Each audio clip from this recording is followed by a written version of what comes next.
ଆଗକୁ ଆଗେଇ ଯା। ଭକ୍ତମାନଙ୍କର ପ୍ରଶ୍ନର ଉତ୍ତର ଦେଇ ଠାକୁର ଶ୍ରୀ ରାମକୃଷ୍ଣ କହିଲେ, ବିଷୟକର୍ମ ପ୍ରତି ଆସକ୍ତି କେବଳ ଯେ ବିଲାତରେ ଅଛି ତାହା ନୁହେଁ, ସବୁ ଜାଗାରେ ଅଛି। ତେବେ କର୍ମକାଣ୍ଡ ହେଉଛି ଆଦିକାଣ୍ଡ। ସତ୍ୱଗୁଣ ଅର୍ଥାତ୍ ଭକ୍ତି, ବିବେକ, ବୈରାଗ୍ୟ, ଦୟା ନହେଲେ ଈଶ୍ୱରଙ୍କୁ ଲାଭ କରି ହୁଏ ନାହିଁ। ରଜଗୁଣ ପ୍ରଭାବରେ କାର୍ଯ୍ୟରେ ଆଡ଼ମ୍ବର ଦେଖାଦିଏ ଏବଂ ରଜଗୁଣରୁ ତମଗୁଣ ଆସିଯାଏ। ଗୁଡ଼ାଏ କାର୍ଯ୍ୟରେ ଜଡ଼ିତ ହେଲେ ମନ ଈଶ୍ୱରଙ୍କୁ ଭୁଲିଯାଏ ଏବଂ କାମିନୀ କାଞ୍ଚନ ପ୍ରତି ଆସକ୍ତି ବଢ଼େ। ତେବେ ସମ୍ପୂର୍ଣ୍ଣ ରୂପେ କର୍ମ ତ୍ୟାଗ କରିବା ସମ୍ଭବ ନୁହେଁ। ତୁମର ପ୍ରକୃତି ତ ତୁମକୁ ବିଭିନ୍ନ କର୍ମରେ ଲିପ୍ତ କରିବ, ତୁମେ ଇଚ୍ଛା କର ବା ନ କର। ସେଥିପାଇଁ କୁହାଯାଏ କର୍ମ କର, କିନ୍ତୁ ଅନାସକ୍ତ ଚିତ୍ତରେ କର୍ମ କର। ଅନାସକ୍ତ ହୋଇ କର୍ମ କର ବା ନ କର, ଅନ୍ତତଃ କର୍ମଫଳରେ ଆକାଂକ୍ଷା ରଖ ନାହିଁ। ଯେପରି ପୂଜା ଜପ ତପ କରୁଛ, ଲୋକ ମୋତେ ପ୍ରଶଂସା କରିବେ ବୋଲି ନୁହେଁ କି ପୁଣ୍ୟ ଅର୍ଜନ କରିବା ପାଇଁ ନୁହେଁ। ଏପରି ଅନାସକ୍ତ ହୋଇ କର୍ମ କରିବାର ନାମ କର୍ମଯୋଗ। ତାହା ଭାରି କଠିନ। ଏବେ ତ କଳିଯୁଗ, ସହଜରେ ଆସକ୍ତି ଆସିଯାଏ। ଅନାସକ୍ତ ହୋଇ କର୍ମ କରୁଛି ବୋଲି ମନେ ମନେ ବିଚାର କରୁଛି, କିନ୍ତୁ ଏ ମଧ୍ୟରେ କେଉଁ ଦିଗରୁ ଆସି ଯେ ଆସକ୍ତି ପଶିଗଲାଣି ତାହା ଜଣା ନାହିଁ। ପୂଜା ମହୋତ୍ସବ କଲି, ଅନେକ ଗୁଡ଼ାଏ କାଙ୍ଗଳ ସେବା କଲି, ମନେ ମନେ ବିଚାରିଲି ଏସବୁ ଅନାସକ୍ତ ହୋଇ କଲି, କିନ୍ତୁ ତା ଭିତରେ ଯେ ଲୋକ ବିଖ୍ୟାତ ହେବାରେ ଇଚ୍ଛା ଜାତ ହୋଇଛି ତାହା ଜଣା ନାହିଁ। ତେବେ ଯେଉଁମାନେ ଈଶ୍ୱର ଦର୍ଶନ ଲାଭ କରିଛନ୍ତି, ସେମାନଙ୍କ ପକ୍ଷରେ ସମ୍ପୂର୍ଣ୍ଣ ଅନାସକ୍ତ ହେବା ସମ୍ଭବ। ସେହି ସମୟରେ ଜଣେ ଭକ୍ତ ପଚାରିଲେ, ଯେଉଁମାନେ ଈଶ୍ୱରଙ୍କୁ ଲାଭ କରିନାହାନ୍ତି, ସେମାନଙ୍କ ପାଇଁ ଉପାୟ କ'ଣ? ସେମାନେ କ'ଣ ବିଷୟକର୍ମ ସବୁ ଛାଡ଼ିଦେବେ? ଶ୍ରୀରାମକୃଷ୍ଣ କହିଲେ, କଳିରେ ଭକ୍ତି ଯୋଗ ନାରଦୀୟ ଭକ୍ତି। ଈଶ୍ୱରଙ୍କ ନାମ ଗୁଣ କୀର୍ତ୍ତନ କରିବା ଓ ବ୍ୟାକୁଳ ହୋଇ ଈଶ୍ୱରଙ୍କୁ ପ୍ରାର୍ଥନା କରିବା, ହେ ଈଶ୍ୱର, ମୋତେ ଜ୍ଞାନ ଦିଅ, ଭକ୍ତି ଦିଅ, ମୋତେ ଦର୍ଶନ ଦିଅ। କର୍ମଯୋଗ ବଡ଼ କଠିନ, ତେଣୁ ପ୍ରାର୍ଥନା କରିବାକୁ ହୁଏ, ହେ ଈଶ୍ୱର, ମୋ କର୍ମ କମେଇ ଦିଅ, ଆଉ ଯାହା ବା କର୍ମ ରଖିଛ, ସେତକ ଯେପରି ତୁମ କୃପାରୁ ଅନାସକ୍ତ ହୋଇ କରିବାକୁ ମୁଁ ସମର୍ଥ ହୁଏ ଏବଂ ଅଧିକ କର୍ମରେ ଜଡ଼ିତ ହେବାକୁ ଆଉ ମୋର ଯେପରି ଇଚ୍ଛା ନ ହୁଏ। କର୍ମ ଛାଡ଼ିବାର ଶକ୍ତି ନାହିଁ। ମୁଁ ଚିନ୍ତା କରୁଛି, ମୁଁ ଧ୍ୟାନ କରୁଛି, ଏସବୁ ମଧ୍ୟ କର୍ମ। ଭକ୍ତି ଲାଭ ହେଲେ ବିଷୟ କର୍ମ ଆପଣା ଛାଏଁ କମିଯାଏ। କର୍ମ କରିବାକୁ ଆଉ ଭଲ ଲାଗେ ନା। ମିଶ୍ରିପଣା ପିଇବାକୁ ମିଳିଲେ କେହି କ'ଣ ଆଉ ଗୁଡ଼ପଣା ପିଇବାକୁ ଚାହେଁ? ଜଣେ ଭକ୍ତ ପଚାରିଲେ, ବିଲାତର ଲୋକମାନେ କେବଳ କର୍ମ କର ବୋଲି କହନ୍ତି। କର୍ମ କ'ଣ ତେବେ ଜୀବନର ଉଦ୍ଦେଶ୍ୟ ନୁହେଁ? ଶ୍ରୀରାମକୃଷ୍ଣ କହିଲେ, ଜୀବନର ଉଦ୍ଦେଶ୍ୟ ଈଶ୍ୱର ଲାଭ।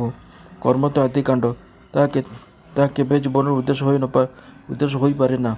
ତେବେ ନିଷ୍କାମ କର୍ମ ଗୋଟେ ଉପାୟ, ଉଦ୍ଦେଶ୍ୟ ନୁହେଁ। ଶମ୍ଭୁ କହିଲେ, ବର୍ତ୍ତମାନ ଏଇ ଆଶୀର୍ବାଦ କରନ୍ତୁ ଯେ ଯେଉଁ ଟଙ୍କା ଅଛି ସେଗୁଡ଼ିକ ଯେପରି ସଦ୍ବ୍ୟୟ ହୁଏ। ହାସ୍ପାତାଳ ଡିସ୍ପେନରୀ କରିବା, ରାସ୍ତାଘାଟ କରିବା, କୂଅ ପୋଖରୀ କରିବାରେ ଯେପରି ତା ବ୍ୟୟିତ ହୁଏ। ମୁଁ କହିଲି ଏସବୁ କର୍ମ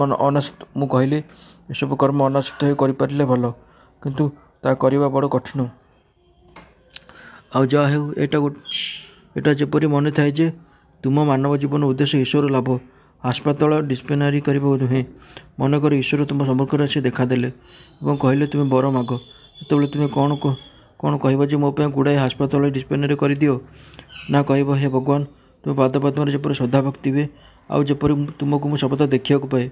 ହାସ୍ପାତାଳ ଡିସ୍ପେନାରୀ ଏସବୁ ଅନିତ୍ୟ ବସ୍ତୁ, କେବଳ ଈଶ୍ୱର ହିଁ ସତ୍ୟ, ଆଉ ସବୁ ଅନିତ୍ୟ। ତାଙ୍କୁ ଲାଭ କଲେ ନିଶ୍ଚିତ ଭାବରେ ମନେ ହେବ ଯେ ସେ ହେଉଛନ୍ତି କେବଳ କର୍ତ୍ତା, ଆମେ ସବୁ ଅକର୍ତ୍ତା। ତେଣୁ ତାଙ୍କୁ ଛାଡ଼ି କାହିଁକି ଅନେକ ହାସ୍ପାତାଳ ଡିସ୍ପେନାରୀ ଗଢ଼ି ଉଠିବ? ଆଉ ନାନା କାର୍ଯ୍ୟ କରିବା ଲାଭ ବା କ'ଣ? ତାଙ୍କୁ ଲାଭ କଲେ ତାଙ୍କ ଇଚ୍ଛାରେ ଅନେକ ହାସ୍ପାତାଳ ଡିସ୍ପେନାରୀ ଗଢ଼ି ଉଠିବ। ସେଥିପାଇଁ କହୁଛି, କର୍ମ ହେଲା ଆଦିକାଣ୍ଡ। କର୍ମ ଜୀବନର ଉଦ୍ଦେଶ୍ୟ ନୁହେଁ। ସାଧନ କର, ସାଧନ ପଥରେ ଆଗକୁ ଆଗେଇ ଚାଲ। ସାଧନ ପଥରେ ଅଗ୍ରସର ହେଲେ ଅଚିରେ ଜାଣିପାରିବ ଯେ ଈଶ୍ୱର ହିଁ ନିତ୍ୟ, ଆଉ ସବୁ ଅନିତ୍ୟ। ଈଶ୍ୱର ଲାଭ ହିଁ ଜୀବନର ଉଦ୍ଦେଶ୍ୟ। ଜଣେ କାଠୁରିଆ କାଠ ଆଣିବା ପାଇଁ ବଣକୁ ଯାଇଥିଲା। ସେ ବଣରେ ଜଣେ ବ୍ରହ୍ମଚାରୀଙ୍କ ସହିତ ତାର ଭେଟ ହେଲା। ବ୍ରହ୍ମଚାରୀ ତାକୁ କହିଲେ, ଆରେ ଆଗେଇ ଯା। କାଠୁରିଆ ଘରକୁ ଫେରି ଆସିଲା ପରେ ଭାବିବାକୁ ଲାଗିଲା, ବ୍ରହ୍ମଚାରୀ ମୋତେ ଆଗେଇ ଯିବାକୁ କହିଲେ କାହିଁକି? ଏପରି କିଛି ଦିନ ଗଲା। ଦିନେ ବ୍ରହ୍ମଚାରୀଙ୍କ କଥା ତାର ମନେ ପଡ଼ିଲା। ସେ ମନେ ମନେ ଭାବିଲା, ଆଜି ମୁଁ କ'ଣ ଭିତରେ ଆହୁରି ଆଗକୁ ଯିବି? କାହିଁକି ମୋତେ ଆଗେଇ ଯିବାକୁ ବ୍ରହ୍ମଚାରୀ କହିଲେ ଜଣା ପଡ଼ିବ। ବଣ ଭିତରେ ସେ ଆହୁରି ଆଗକୁ ଯାଇ ଦେଖିଲା ଯେ ବଣରେ ରହିଛି ଅସଂଖ୍ୟ ଚନ୍ଦନ ଗଛ। ଆନନ୍ଦରେ ସେ ବିଭୋର ହୋଇଗଲା। ସାଧାରଣ କାଠ ତୁଳନାରେ ଚନ୍ଦନ କାଠର ମୂଲ୍ୟ ବହୁତ ବେଶୀ। ସେ ଗାଡ଼ି ଚନ୍ଦନ କାଠ ଆଣି ବଜାରରେ ବିକିଲା ଓ ବହୁତ ପଇସା ରୋଜଗାର କରି ବଡ଼ ଲୋକ ହେଲା। ଏହିପରି ଆଉ କିଛି ଦିନ ଗଲା। ବ୍ରହ୍ମଚାରୀଙ୍କ କଥା ତାର ପୁଣି ମନେ ପଡ଼ିଲା। ସେ ଭାବିଲା ବ୍ରହ୍ମଚାରୀ ମୋତେ ଆଗେଇ ଯିବାକୁ କହିଥିଲେ। ତାପରେ ସେ ବଣକୁ ଯାଇ ଆହୁରି ଆଗକୁ ଯାଇ ଦେଖିଲା ନଦୀ କୂଳରେ ରହିଛି ରୂପାର ଖଣି। ଏକଥା ସେ କେବେ ସ୍ୱପ୍ନରେ ସୁଦ୍ଧା ଭାବିନଥିଲା। ତାପରେ ସେ ଖଣିରୁ ରୂପା ଆଣି ବଜାରରେ ବିକ୍ରି କରିବାକୁ ଲାଗିଲା। ତାର ଏତେ ଟଙ୍କା ହେଲା ଯେ ସେ ଅତି ଧନୀ ହୋଇଗଲା। ତାପରେ ଆଉ କିଛି ଦିନ ଗଲା। ଦିନେ ବସି କାଠୁରିଆ ଭାବିଲା, ବ୍ରହ୍ମଚାରୀ ତ ମୋତେ ରୂପାର ଖଣି ପର୍ଯ୍ୟନ୍ତ ଯିବାକୁ କହିନଥିଲେ। ସେ ମୋତେ କେବଳ ଆଗେଇ ଯିବାକୁ କହିଥିଲେ। ଏଥର ନଦୀର ଆରପାରିକୁ ଯିବାକୁ ସେ ସ୍ଥିର କଲା। ନଦୀର ଆରପାରିକୁ ଯାଇ ସେ ଦେଖିଲା ସୁନାର ଖଣି। ସେତେବେଳେ ସେ ଭାବିଲା, ଓହୋ, ଏଥିପାଇଁ ବ୍ରହ୍ମଚାରୀ ମୋତେ କହିଥିଲେ ଯେ ଆଗେଇ ଯିବା ପାଇଁ। ଆଉ କିଛି ଦିନ ପରେ ସେ ଆହୁରି ଆଗକୁ ଯାଇ ହୀରା, ନୀଳ, ମୋତି, ମାଣିକ ଆଦି ପ୍ରଚୁର ପରିମାଣରେ ପଡ଼ିଥିବାର ଦେଖିଲା। ସେ ହୀରା, ନୀଳ, ମାଣିକ ବଳରେ ସେ କୁବେର ପରି ଐଶ୍ୱର୍ଯ୍ୟଶାଳୀ ହୋଇଗଲା। ସେଥିପାଇଁ ମୁଁ କହୁଛି ଯେ ଯାହା କିଛି କର ନା କାହିଁକି, ସାଧନ ପଥରେ ଯେତେ ଅଗ୍ରସର ହେବ ଆହୁରି ଭଲ ଭଲ ଜିନିଷ ଲାଭ କରିବ। ସାମାନ୍ୟ ଜପ କରି ଉଦ୍ଦୀପନ ହେଲା ବୋଲି ମନେ କରେ ନାହିଁ ଯେ ଯାହା ହେବାର ତା ହୋଇଗଲା। କର୍ମ କିନ୍ତୁ ଜୀବନର ଉଦ୍ଦେଶ୍ୟ ନୁହେଁ, ଆଗକୁ ଅଗ୍ରସର ହୁଏ। କର୍ମ ଶେଷରେ ନିଷ୍କାମ କର୍ମ ପରିଣତ ହେବ। ତେବେ ନିଷ୍କାମ କର୍ମ ବଡ଼ କଠିନ। ତେଣୁ ଭକ୍ତିର ଆକୁଳ ଚିତ୍ତରେ ତାଙ୍କୁ ପ୍ରାର୍ଥନା କର, ହେ ଈଶ୍ୱର, ତୁମ ପଦରେ ଭକ୍ତି ହେଉ। କର୍ମର ବୋଝ କମେଇ ଦିଅ। ଆଉ ଯାହା ବା ରଖିବ ସେହି କର୍ମକୁ ମୁଁ ଯେପରି ନିଷ୍କାମ ଭାବରେ କରିପାରେ ସେ ଶକ୍ତି ମୋତେ ଦିଅ। ସାଧନା ପଥରେ ଅଧିକ ଅଗ୍ରସର ହେଲେ ଈଶ୍ୱରଙ୍କୁ ଲାଭ କରିବ, ତାଙ୍କର ଦର୍ଶନ ଲାଭ କରିବ, କ୍ରମେ ତାଙ୍କ ସହିତ କଥାବାର୍ତ୍ତା ମଧ୍ୟ କରିପାରିବ। ସାଧନା ଅବସ୍ଥାରେ ଟିକିଏ କଷ୍ଟ କରିବାକୁ ହେବ, ତାପରେ ଆଉ କଷ୍ଟ ନାହିଁ। ବାଟ କଡ଼ି ଅନୁକୂଳ ପବନରେ ବାଙ୍କ କଟେଇ ଅନୁକୂଳ ପବନରେ ଡଙ୍ଗା ଛାଡ଼ିଦିଅ। ଈଶ୍ୱର ଦୁଇଥର ହସନ୍ତି। କେଶବଚନ୍ଦ୍ର ସେନଙ୍କର ଶରୀର ବଡ଼ ଅସୁସ୍ଥ। ତାଙ୍କୁ ଦେଖିବାକୁ ଶ୍ରୀରାମକୃଷ୍ଣ ଯାଇଥାନ୍ତି। କେଶବଙ୍କୁ ଦେଖି ଶ୍ରୀରାମକୃଷ୍ଣ କହିଲେ, ତୁମେ ଅସୁସ୍ଥ ହୋଇ ପଡ଼ିଲେ ମୋ ପ୍ରାଣ ବ୍ୟାକୁଳ ହୁଏ। ଆଗଥର ତୁମେ ଯେତେବେଳେ ଅସୁସ୍ଥ ହୋଇ ପଡ଼ିଲ ସେହିଦିନ ରାତି ଶେଷ ପ୍ରହରରେ ମୁଁ କାନ୍ଦିଥିଲି। କହିଥିଲି ମା, କେଶବର ଯଦି କିଛି ହୁଏ ତେବେ ମୁଁ କାହା ସହିତ କଥାବାର୍ତ୍ତା କରିବି। ତାପରେ କଲିକତାକୁ ଆସି ମୁଁ ସିଦ୍ଧେଶ୍ୱରୀଙ୍କ ନିକଟରେ ପଇଡ଼ ଚିନି ଭୋଗ କରିଥିଲି। ତୁମେ ଯେପରି ଭଲ ହୋଇଯିବ ସେଥିପାଇଁ ମାଙ୍କ ପାଖରେ ମାନସିକ କରିଥିଲେ। କେଶବ ସ୍ୱାଇଁଙ୍କ ପ୍ରତି ରାମକୃଷ୍ଣଙ୍କର ସେ ଅକୃତ୍ରିମ ସ୍ନେହ ଓ ତାଙ୍କ ପାଇଁ ସେହି ବ୍ୟାକୁଳତା ସମସ୍ତଙ୍କୁ ବିସ୍ମିତ କରିଥିଲା। କେଶବଙ୍କୁ ଦେଖିବା ପାଇଁ କବିରାଜ ଆସିଥାନ୍ତି। ଶ୍ରୀରାମକୃଷ୍ଣ କେଶବଙ୍କଠାରୁ ବିଦାୟ ନେଲାବେଳେ ଘର ମଧ୍ୟରୁ ଜଣେ କିଏ କହିଲେ, ମା କହୁଛନ୍ତି କେଶବଙ୍କୁ ଆପଣ ଆଶୀର୍ବାଦ କରି ଯାଆନ୍ତୁ। ଶ୍ରୀରାମକୃଷ୍ଣ କହିଲେ, ମୋର କି ସାଧ୍ୟ ଅଛି ଯେ ଆଶୀର୍ବାଦ କରିବି? ମା ନିଜେ ଆଶୀର୍ବାଦ କରିବେ। ଆଶୀର୍ବାଦ କରିବା ଲୋକ ସେ ହିଁ ଏକା। ମା, ତୁମ କର୍ମ ତୁମେ କର, ଅଥଚ ଲୋକ କହନ୍ତି ମୁଁ କରୁଛି। ଆରେ ସାମାନ୍ୟ ମଣିଷ ସେ କ'ଣ ବା କରିବ? ଈଶ୍ୱର ଦୁଇଥର ହସନ୍ତି।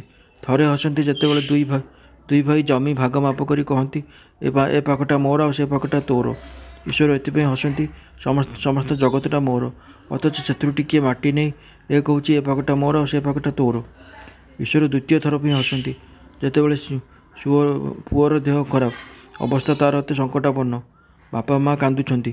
ବୈଦ୍ୟ ଆସି କହିଲେ, ଭୟ କ'ଣ ମା, ମୁଁ ତୁମ ପୁଅକୁ ଭଲ କରିଦେବି। ବୈଦ୍ୟ ଜାଣେ ନାହିଁ ଯେ ଈଶ୍ୱର ଯଦି ମାରିବାକୁ ଚାହିଁବେ ତେବେ ପୃଥିବୀର କାହାର ସାଧ୍ୟ ଅଛି ଯେ ତାକୁ ଭଲ କରିଦେବ? ସବୁ ଈଶ୍ୱରଙ୍କ ଇଚ୍ଛା, କିନ୍ତୁ ନିର୍ବୋଧ ମଣିଷ ତାହା ବୁଝିପାରେ ନାହିଁ। ସାଧୁଙ୍କର ସମଦର୍ଶିତା। ଗୋଟିଏ ମଠ ଥିଲା। ମଠର ସାଧୁମାନେ ପ୍ରତିଦିନ ଆଖପାଖ ଗ୍ରାମକୁ ଯାଇ ଭିକ୍ଷା କରନ୍ତି। ଭିକ୍ଷାରେ ଯାହା ମିଳେ ସେତିକିରେ ସେମାନେ ସନ୍ତୁଷ୍ଟ ରୁହନ୍ତି। ଦିନେ ମଠର ସାଧୁ ଭିକ୍ଷା କରିବାକୁ ଯାଇଥିବା ବେଳେ ଦେଖିଲେ ଯେ ଜମିଦାର ଜଣେ ଲୋକକୁ ଖୁବ୍ ପିଟୁଛନ୍ତି। ସେ ମାଡ଼ ଖାଇ ଲୋକଟି ବିକଳରେ ଚିତ୍କାର କରୁଥାଏ ଓ ଛାଟି ପିଟି ହେଉଥାଏ। ସାଧୁ ଥିଲେ ସ୍ୱଭାବତଃ ବଡ଼ ଦୟାଳୁ। ଲୋକଟିର କରୁଣ ଅବସ୍ଥା ଦେଖି ତାଙ୍କ ହୃଦୟ ଦୟାରେ ବିଚଳିତ ହୋଇଗଲା। ଆଉ ମାରନ୍ତୁ ନାହିଁ ବୋଲି କହି ସେ ଜମିଦାରଙ୍କୁ ବହୁତ ଅନୁରୋଧ କଲେ। ଜମିଦାର ଭାରି ରାଗିଥାନ୍ତି। ସାଧୁଙ୍କ କଥା ପ୍ରତି ସେ କାନ ଦେଲେ ନାହିଁ। ସେ ଲୋକଟାକୁ ପୂର୍ବ ପରି ପିଟି ଚାଲିଥାନ୍ତି। ସେହି ଦୃଶ୍ୟ ସାଧୁଙ୍କ ପାଖରେ ଅସହ୍ୟ ହେବାରୁ ସେ ଶେଷରେ ନିଜେ ଯାଇ ଜମିଦାରଙ୍କ ହାତରୁ ଲୋକଟିକୁ ଛଡ଼ାଇ ଆଣିବାକୁ ଚେଷ୍ଟା କଲେ। ଫଳରେ କ'ଣ ହେଲା ନା, ଜମିଦାରଙ୍କ ଲାଠି ମାଡ଼ ସାଧୁଙ୍କ ଦେହରେ ବାଜିଲା ଏବଂ ସାଧୁ ସେହି ମାଡ଼ରେ ଅଚେତ ହୋଇ ତଳେ ପଡ଼ିଗଲେ। ସେହି ଖବର ଆସି ମଠରେ ପହଞ୍ଚିବା ମାତ୍ରେ ମଠରେ ଥିବା ଅନ୍ୟ ସାଧୁମାନେ ଘଟଣାସ୍ଥଳକୁ ଦୌଡ଼ିଲେ। ଦେଖିଲେ ସତକୁ ସତ ଜମିଦାରଙ୍କ ମାଡ଼ରେ ସାଧୁଟି ଅଚେତ ହୋଇ ପଡ଼ିଛନ୍ତି। ସେମାନେ ଧରାଧରି କରି ସାଧୁଙ୍କୁ ମଠକୁ ନେଇ ଆସିଲେ। ମଠର ଗୋଟାଏ କୋଣରେ ତାଙ୍କୁ ଶୁଆଇ ଦେଲେ। ସାଧୁ ଜଣକ ସେହିପରି ଅଚେତ ହୋଇ ପଡ଼ିଥାନ୍ତି। ମଠର ସାଧୁମାନେ ତାଙ୍କୁ ଘେରି ଦୁଃଖିତ ମନରେ ବସିଥାନ୍ତି ଓ ବିଛଣାରେ ବିଞ୍ଚୁଥାନ୍ତି। ସେ ସମୟରେ ସାଧୁ ଜଣେ କହିଲେ, ତାଙ୍କ ପାଟିରେ ଦୁଧ ଟୋପାଏ ଦେଲେ ଚେତା ହୁଏତ ଫେରି ଆସିବ। ତାହା ହିଁ କରାଗଲା। ପାଟିରେ ତାଙ୍କର ଦୁଧ ଢଳା ହୋଇଛି କି ନାହିଁ ତାଙ୍କର ଚେତା ଫେରି ଆସିଲା। ସେ ଆଖି ଖୋଲି ଚାରିଆଡ଼କୁ ଜଳଜଳ ହୋଇ ଚାହିଁଲେ। ତାଙ୍କ ଦୃଷ୍ଟି କେମିତି କେମିତି ଜଣାପଡ଼ୁଥାଏ। ଜଣେ ସାଧୁ କହିଲେ, ସତରେ ତାଙ୍କ ଜ୍ଞାନ ଫେରିଛି କି ନାହିଁ ଦେଖେ, ଲୋକ ଚିହ୍ନି ପାରୁଛନ୍ତି କି ନାହିଁ ପରୀକ୍ଷା କରେ। ଏହା କହି ସେ ଅତି ଉଚ୍ଚ ସ୍ୱରରେ ସାଧୁଙ୍କୁ ପଚାରିଲେ, ମହାରାଜ, ତୁମକୁ କିଏ ଦୁଧ ପେଇ ଦେଉଛି ଜାଣିପାରୁଛ? ସାଧୁ ସେହିପରି ଶୋଇ ରହି ଆସ୍ତେ ଆସ୍ତେ କହିଲେ, ଭାଇ, ମୋତେ ଯିଏ ମାରିଥିଲେ ସେଇ ମୋତେ ଦୁଧ ପିଆଇ ଦେଉଛନ୍ତି। ଶ୍ରୀରାମକୃଷ୍ଣ କଥାର ଉପସାର କରି କହିଲେ, ଈଶ୍ୱରଙ୍କୁ ଜାଣିନଥିଲେ ତାଙ୍କର ଏପରି ଭାବ ଆସିନଥାନ୍ତା। ଯେଉଁମାନଙ୍କର ଚୈତନ୍ୟ ଲାଭ ହୋଇଛି ସେମାନେ ବାପ ପୁଣ୍ୟରୁ ଉର୍ଦ୍ଧ୍ୱରେ। ସେମାନେ ଦେଖନ୍ତି ସବୁକିଛି ଈଶ୍ୱର ହିଁ କରୁଛନ୍ତି। ସେମାନଙ୍କ ଦୃଷ୍ଟିରେ ଈଶ୍ୱର ହିଁ ସତ୍, ଆଉ ସବୁ ଅସତ। ସାଧୁଙ୍କ ମଧ୍ୟରେ ଚୈତନ୍ୟ ଉଦୟ ହୋଇଥିବାରୁ ସେ ସମଦର୍ଶିତା ଲାଭ କରିଥିଲେ। ତାଙ୍କ ଦୃଷ୍ଟିରେ ସମସ୍ତେ ଥିଲେ ସମାନ। ସମଦର୍ଶିତା ଭାବ ଯୋଗୁଁ ସେ ଶତ୍ରୁ ମିତ୍ର ସମସ୍ତଙ୍କୁ ଈଶ୍ୱର ବୋଲି ଦେଖୁଥିଲେ। ସର୍ପ ଓ ବ୍ରହ୍ମଚାରୀ। ଠାକୁର ଶ୍ରୀରାମକୃଷ୍ଣଙ୍କୁ ଦିନେ ଜଣେ ଭକ୍ତ ପଚାରିଲେ, ମହାଶୟ, ଯଦି ଦୁଷ୍ଟ ଲୋକ ଅନିଷ୍ଟ କରିବାକୁ ଆସେ କିମ୍ବା ଅନିଷ୍ଟ କରେ, ସେ କ୍ଷେତ୍ରରେ କ'ଣ ଚୁପ୍ ହୋଇ ରହିବା ଆମ ପକ୍ଷରେ ଉଚିତ ହେବ? ଠାକୁର କହିଲେ, ଲୋକଙ୍କ ମଧ୍ୟରେ ବାସ କରି ରହିବାକୁ ହେଲେ ଦୁଷ୍ଟ ଲୋକଙ୍କ ଦାଉରୁ ନିଜକୁ ରକ୍ଷା କରିବା ପାଇଁ ଟିକେ ଟିକେ ତମ ଗୁଣ ଦେଖାଇବା ଦରକାର। କିନ୍ତୁ ସେମାନେ ଅନିଷ୍ଟ କରିବେ ବୋଲି ତୁମେ ଯେ ସେଥିପାଇଁ ସେମାନଙ୍କୁ ଅନିଷ୍ଟ କରିବ, ତାହା କେବେ ହେବା ଉଚିତ ନୁହେଁ। ଗୋଟିଏ ପଡ଼ିଆରେ ଗାଈଆଳ ପିଲାମାନେ ଗୋରୁ ଚରାଉଥାନ୍ତି। ସେ ପଡ଼ିଆର ଗୋଟାଏ ଜାଗାରେ ଗୋଟାଏ ଭୟାନକ ସାପ ଥାଏ। ସେହି ସାପ ଭୟରେ ସମସ୍ତେ ଅତ୍ୟନ୍ତ ସାବଧାନରେ ଥାନ୍ତି। ଦିନେ ଜଣେ ବ୍ରହ୍ମଚାରୀ ସେହି ପଡ଼ିଆ ଦେଇ ଯାଉଥିଲେ। ତାଙ୍କୁ ଦେଖି ଗାଈଆଳ ପିଲାମାନେ ଦୌଡ଼ି ଆସି କହିଲେ, ସାଧୁ ମହାଶୟ, ଏ ବାଟେ ଯାଆନ୍ତୁ ନାହିଁ। ଏଠି ଗୋଟାଏ ଭୟାନକ ବିଷାକ୍ତ ସାପ ଅଛି। ଯାହାକୁ ଦେଖୁଛି ତାକୁ ଦର୍ଶନ କରୁଛି। ପିଲାଙ୍କ କଥା ଶୁଣି ବ୍ରହ୍ମଚାରୀ କହିଲେ, ବାବା, ସାପ ଅଛି ତ ଥାଉ, ମୋର ସେଥିପାଇଁ ଭୟ ନାହିଁ। ମୁଁ ମନ୍ତ୍ର ଜାଣେ। ଏହା କହି ବ୍ରହ୍ମଚାରୀ ସେହି ବାଟରେ ଗଲେ। ଗାଈଆଳ ପିଲାମାନେ କିନ୍ତୁ ଭୟ କରି ତାଙ୍କ ସାଙ୍ଗରେ ଆଉ ଆଗେଇଲେ ନାହିଁ। ଏଆଡ଼େ ବ୍ରହ୍ମଚାରୀଙ୍କୁ ଆସୁଥିବାର ଦେଖି ସାପଟା ପଣା ଟେକି ତାଙ୍କ ଆଡ଼କୁ ମାଡ଼ି ଆସୁଥାଏ। ସାପଟା ତାଙ୍କ ଆଡ଼କୁ ଆସିଛି କି ନାହିଁ ବ୍ରହ୍ମଚାରୀ ଗୋଟାଏ ମନ୍ତ୍ର ପଢ଼ିଲେ। ଚାହୁଁ ଚାହୁଁ ସାପଟା ଥପ୍ କରି ରହିଯାଇ ଜିଆଟାଏ ପରି ତାଙ୍କ ପାଦ ପାଖରେ ପଡ଼ି ରହିଲା। ବ୍ରହ୍ମଚାରୀ ସାପକୁ କହିଲେ, ଆରେ ତୁ କାହିଁକି ଅନ୍ୟ ପ୍ରତି ଏପରି ହିଂସା ଆଚରଣ କରୁଛୁ? ତତେ ମୁଁ ମନ୍ତ୍ର ଦେବି। ଏହି ମନ୍ତ୍ର ଜପ କଲେ ତୋ ମନରେ ଭଗବାନଙ୍କ ପ୍ରତି ଭକ୍ତି ଜାତ ହେବ। ଫଳରେ ତୁ ଭଗବାନଙ୍କୁ ଲାଭ କରିବୁ। ତୋର ଏହି ହିଂସା ପ୍ରବୃତ୍ତି ଆଉ ରହିବ ନାହିଁ। ଏହା କହି ବ୍ରହ୍ମଚାରୀ ସେହି ବିଷଧର ସାପକୁ ମନ୍ତ୍ରରେ ଦୀକ୍ଷିତ କଲେ। ସାପ ମନ୍ତ୍ର ଲାଭ କରି ଗୁରୁ ବ୍ରହ୍ମଚାରୀଙ୍କୁ ପ୍ରଣାମ କରି ପଚାରିଲା, ଠାକୁରେ, କିପରି ମୁଁ ସାଧନା କରିବି? ମୋତେ ଆପଣ ଦୟାକରି ବତାଇ ଦିଅନ୍ତୁ। ବ୍ରହ୍ମଚାରୀ କହିଲେ, ଏହି ମନ୍ତ୍ର ଜପ କରିବୁ ଏବଂ କାହା ପ୍ରତି ଆଉ ହିଂସା କରିବୁ ନାହିଁ। ମୁଁ ପୁଣି ଆସିବି। ଏହା କହି ବ୍ରହ୍ମଚାରୀ ନିଜ ବାଟରେ ଚାଲିଗଲେ। ଏପରି କିଛି ଦିନ କଟିଗଲା। ଗାଈଆଳ ପିଲାମାନେ ଦେଖିଲେ ଯେ ସାପଟା ପୂର୍ବ ପରି ଆଉ କାହାକୁ ହିଂସା କରୁନାହିଁ। ତାକୁ ଢେଲା ମାରିଲେ ମଧ୍ୟ ସେ ରାଗୁନାହିଁ। ଜିଆଟାଏ ପରି ପଡ଼ି ରହୁଛି। ଦିନେ ଗୋଟାଏ ଗାଈଆଳ ପିଲା ସାପ ପାଖକୁ ଯାଇ ତା ଲାଞ୍ଜକୁ ଧରି ତାକୁ ଖୁବ୍ ଜୋରରେ ଘୂରାଇଲା ଏବଂ ଶେଷରେ ମାଟିରେ ପିଟି ତାକୁ ଦରମରା କରି ପକାଇଦେଲା। ସାପ ମୁହଁରୁ ରକ୍ତ ବହୁଥାଏ ଏବଂ ଅଚେତ ଅବସ୍ଥାରେ ସେ ପଡ଼ି ରହିଲା। ହଲଚଲ ହେବାର ଶକ୍ତି ତାର ନଥାଏ। ଗାଈଆଳ ପିଲାମାନେ ଭାବିଲେ ଯେ ସାପଟା ମରିଯାଇଛି। ତାପରେ ସେମାନେ ସବୁ ଯେଉଁଆଡ଼େ ଚାଲିଗଲେ। ଅନେକ ରାତିରେ ଯାଇ ସାପର ଚେତା ଫେରିଲା। ସେ ଅତି କଷ୍ଟରେ ଆସ୍ତେ ଆସ୍ତେ ତା ଗାତ ଭିତରକୁ ଚାଲିଗଲା। ସାରା ଶରୀର କ୍ଷତ ବିକ୍ଷତ, ହଲଚଲ ହେବାର ଶକ୍ତି ନାହିଁ। ଏପରି ଅନେକ ଦିନ ବିତିଗଲା। ଅସ୍ଥି ଚର୍ମଚାର ହୋଇ ସାପଟି ଆହାର ଖୋଜିବା ପାଇଁ ରାତିରେ ଯାହା ଥରେ ବାହାରକୁ ଆସେ। ଗାଈଆଳ ପିଲାଙ୍କ ଭୟରେ ଦିନବେଳା ସେ ବାହାରକୁ ଆସେ ନାହିଁ। ମନ୍ତ୍ର ନେବା ଦିନଠାରୁ ହିଂସା କରିବା ସେ ସମ୍ପୂର୍ଣ୍ଣ ରୂପେ ଛାଡ଼ି ଦେଇଥାଏ। ଗଛରୁ ତଳେ ଖସି ପଡ଼ିଥିବା ଫଳ ଆଦି ଖାଇ ସେ କୌଣସି ମତେ ଜୀବନ ଧାରଣ କରିଥାଏ। ପ୍ରାୟ ଗୋଟାଏ ବର୍ଷ ପରେ ଦିନେ ବ୍ରହ୍ମଚାରୀ ସେ ପଡ଼ିଆ ବାଟ ଦେଇ ଯାଉଥିବା ବେଳେ ସାପ କଥା ତାଙ୍କର ମନେ ପଡ଼ିଲା। ସେ ସାପକୁ ଖୋଜିଲେ। ସାପଟା ମରିଗଲାଣି ବୋଲି ଗାଈଆଳ ପିଲାମାନେ ତାଙ୍କୁ କହିଲେ। କିନ୍ତୁ ସେମାନଙ୍କ କଥାରେ ବ୍ରହ୍ମଚାରୀଙ୍କର ବିଶ୍ୱାସ ହେଲା ନାହିଁ। ସେ ଜାଣିଥିଲେ ଯେ ମନ୍ତ୍ର ନେଇଛି, ମନ୍ତ୍ର ସାଧନ ନ ହେଲା ପର୍ଯ୍ୟନ୍ତ ତାହାର ଦେହତ୍ୟାଗ ହୁଏ ନାହିଁ। ତେଣୁ ସେ ସାପକୁ ଖୋଜିଲେ। ତାଙ୍କ ଦ୍ୱାରା ଦିଆଯାଇଥିବା ନାମକୁ ଧରି ସେ ଡାକିବାକୁ ଲାଗିଲେ। ଗୁରୁଦେବଙ୍କ ସ୍ୱର ଶୁଣି ସାପଟା ଗାତ ଭିତରୁ ବାହାରି ଆସିଲା ଏବଂ ଭକ୍ତିର ସହିତ ବ୍ରହ୍ମଚାରୀ ଗୁରୁଙ୍କୁ ପ୍ରଣାମ କଲା। ବ୍ରହ୍ମଚାରୀ ପଚାରିଲେ, ତୁ କିପରି ଅଛୁ? ସାପ କହିଲା, ଆଜ୍ଞା, ଭଲ ଅଛି। ବ୍ରହ୍ମଚାରୀ ପ୍ରଶ୍ନ କଲେ, ତୁ ଏତେ ରୋଗୀଣା ହୋଇଯାଇଛୁ କାହିଁକି? ସାପ କହିଲେ, ଠାକୁରେ, କାହା ପ୍ରତି ହିଂସା ନ କରିବାକୁ ଆପଣ ମୋତେ ଉପଦେଶ ଦେଇଥିଲେ। ତେଣୁ ଜୀବହିଂସା ଛାଡ଼ିଦେଇ ପତ୍ରଟାଏ କି ଫଳଟାଏ ଖାଇ ରହୁଥିବାରୁ ବୋଧହୁଏ ଏପରି ରୋଗୀଣା ହୋଇଯାଇଛି। ସାପ ମଧ୍ୟରେ ସତ୍ୱଗୁଣ ବୃଦ୍ଧି ପାଇଥିବାରୁ ତା ମନରେ କାହାରି ପ୍ରତି କ୍ରୋଧ ଭାବ ନଥିଲା। ଗାଈଆଳ ପିଲା ଯେ ତାକୁ ସେଦିନ ଏକ ପ୍ରକାର ମାରି ପକାଇଥିଲେ ସେହି କଥା ସେ ପ୍ରାୟ ଭୁଲି ଯାଇଥିଲା। ସାପର ଉତ୍ତରରେ ବ୍ରହ୍ମଚାରୀଙ୍କ ମନ ବୁଝିଲା ନାହିଁ। ତେଣୁ ବ୍ରହ୍ମଚାରୀ କହିଲେ, କେବଳ ଖାଦ୍ୟ ଅଭାବ ଯୋଗୁଁ ଶରୀରରେ ଏପରି ଅବସ୍ଥା ହୁଏ ନାହିଁ। ଏହାର ଆଉ କିଛି କାରଣ ନିଶ୍ଚୟ ଅଛି। ଭାବି ଦେଖେ। ବ୍ରହ୍ମଚାରୀଙ୍କ କଥା ଶୁଣି ସାପ ଭାବିବାକୁ ଲାଗିଲା। ଭାବୁ ଭାବୁ ଭାବୁ ଗୟାଳ ପିଲାମାନଙ୍କର ଅତ୍ୟାଚାର କଥା ତାର ସେତେବେଳେ ମନେ ପଡ଼ିଲା। ତେଣୁ ସେ କହିଲା, ଠାକୁରେ ମନେ ପଡ଼ିଲା, ଜଣେ ଗାଈଆଳ ପିଲା ଦିନେ ମୋତେ ବୁଲାଇ ବୁଲାଇ ତଳେ ପିଟି ଦେଇଥିଲା। ସେମାନେ ତ ଅଜ୍ଞାନୀ, ତେଣୁ ମୋ ମନର ଅବସ୍ଥା କ'ଣ ତାହା ସେମାନେ ବା କିପରି ବୁଝିପାରିବେ?